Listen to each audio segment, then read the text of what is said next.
Je connais une sœur avec qui on priait à l'époque à Kolwezi. Elle prophétisait les songes ici. Moi, un jour, j'avais un jeûne de 21 jours. On m'a amené cette sœur-là pour que je prie avec elle. Elle était au coin, moi j'étais au coin. Dieu est en train de me dire, dans les jours qui viennent, je t'emmène à Kinshasa. Pendant que je reçois le message, elle-même m'explique ça. Elle me dit, papa, pendant ce temps, tu es en train de recevoir un message où l'Esprit de Dieu te dit que tu dois aller à Kin. Là où j'étais, j'ai crié. Je l'ai prise, je l'ai amenée chez notre berger.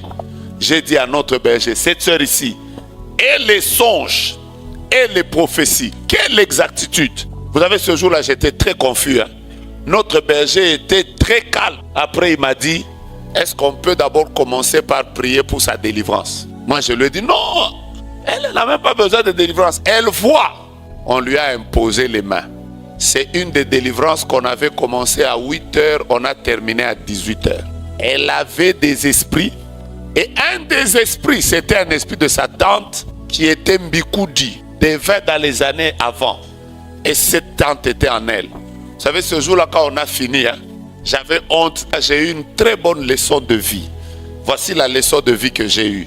C'est que même quand quelqu'un prophétise comment, moi, il ne m'impressionne pas. Parce que quelqu'un peut beaucoup prophétiser, mais avec des démons.